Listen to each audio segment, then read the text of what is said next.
Okay, so I was at the dust collector. This is an older Powermatic 3 horsepower, single phase 3 horsepower unit that is supposed to be just this with cloth bags on top, but I've put nice like 0.5 micron wind filters on it. And just the spatial arrangement of this had to do this whoop-de-doop thing up here to the Oneida plastic cyclone down into a 55-gallon drum, and it's got, oh, it's almost full. It's got a little sight window I made out of plexiglass so that I know before it starts to fill up these bags. I can let it overflow a little bit, but you really don't want to get junk up in here, or else that's a nightmare to clean out. This wall over here is just a bunch of crap that I wish could go, but is utilities for the house, and it stays. So I kind of lean and wedge my plywood supply. It's a little thin now, up against this area, and kind of I usually use a furniture dolly kind of under the center of a piece of plywood and wheel it out and around. And I have to kind of have certain things moved out of the way for that to work, but it works okay. Stuck here near the air handler is this awesome geared head drill press. It's a Stillwater, Swedish-made geared head drill press that is really more of a metalworking machine, but I found it for a good deal and had been wanting a stout drill press, and here we are. It's got like a nice power feed down, which is good for tapping and other things. I'm not really a metal worker, but it is nice to have in here.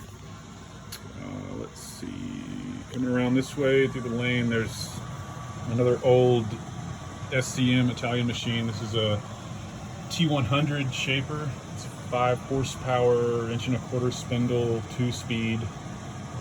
I got this, what came with the feeder, for a really good price from the auction house a year or so back, and it's been my first shaper. I've really enjoyed having it, and it's just made things so much more efficient. It's limited in its speeds and size. You know, it's obviously not a huge machine, but it does a lot of things really well. My tooling's limited, but I have like a nice rabbiting block, carbide cutters, adjustable groover, things like that. So I use that for cabinet sized joinery, tenons, rabbets, statos, grooves, etc. This is just a table. It used to be bigger, but I ended up cutting it down when I moved certain machines in, and it rolls around. Use it for parts. So yeah. Oh, I forgot. Speakers, music. This is really nice to have in here. I use a combination of either wireless, Bluetooth, noise canceling headphones, you know, sometimes with earmuffs when it's really loud machine noise, or if it's quieter, I'll use this setup with this kind of a vintage audio setup with old Sansui amp and JBL studio monitors, old KLH speakers, and it's just beautiful to have music in here. And I have a wireless Bluetooth receiver that connects to music on my phone for music or podcasts or audiobooks or whatever. It's a wall of some hand tools here.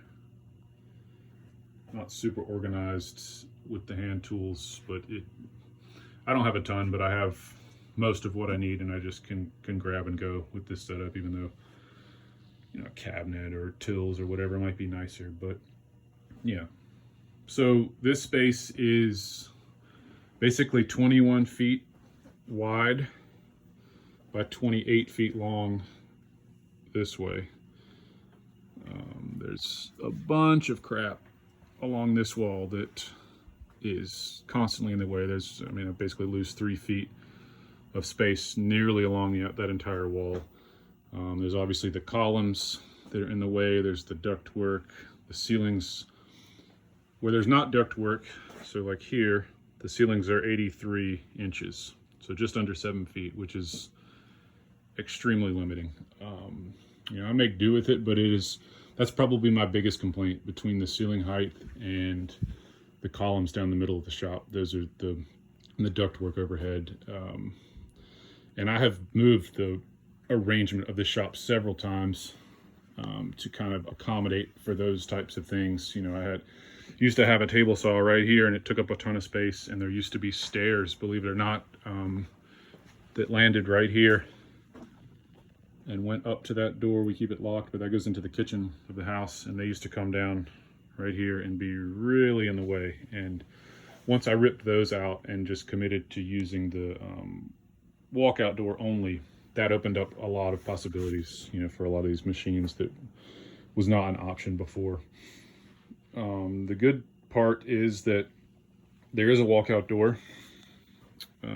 Going outside, the driveway is right there. It's reasonably flat, at least for where we live.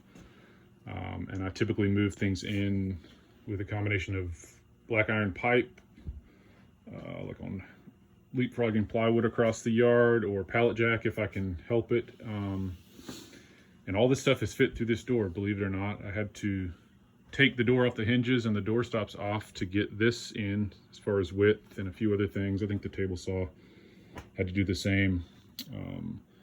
When I'm really struggling or need a hand, like with this joiner, which weighs every bit of 2,000 pounds, I called my neighbor over with his skid steer, and he helped me lift it basically to right here, and we rolled it in. We have put some steel wheels underneath it, like a mobile base, and rolled it in with some friends down a homemade wooden ramp. But that's typically how I get stuff in here. It's, you know, patience, persistence, and thinking things through and being careful. That's what it takes to move this kind of stuff. Oh, I forgot the three-phase setup. So all of these machines are three-phase except for the bandsaw, which is 220 single phase. The joiner runs on a VFD. This was the first three-phase machine I got. Shout out to Jack Forsberg, Jack English Machines, for his 5 horsepower VFD for this thing. It actually came without a control switch, so that worked out well. But then I started to accumulate more and invested in a used rotary phase converter. So this is a K Phase Master, and it will, it is fed, that big gray wire is fed 60 amps single phase into it. And it can start, on the output side, it can start a 10 horsepower, up to a 10 horsepower three-phase motor, of which I have a couple that are close, the planer, the table saw, and it can do more than that simultaneously if you have feed it enough amps. So I have phase converter going into just a three-phase sub panel, MLO, main lug only sub panel. So there's a 20 amp and 30 amp breaker in there currently, and that handles these receptacles and a few others, which are 20 and 30 amps. And then I can keep all my machines plugged in. Just turn on the converter when I want to run machines. It hums, and then all the three-phase equipment and receptacles are live at once, which took me some time and money to do, but it was a beautiful thing. That's how all this is really possible. There's a shut-off here going to a step-up transformer that goes to 480 volts for this one drill press, because it's a 480 volt only motor. Found that used as well. So yeah, I'm sure I'm forgetting some things, but if you guys have questions or comments, give me a shout in the comments, and I'm happy to answer questions. Thanks for watching and following along. See you.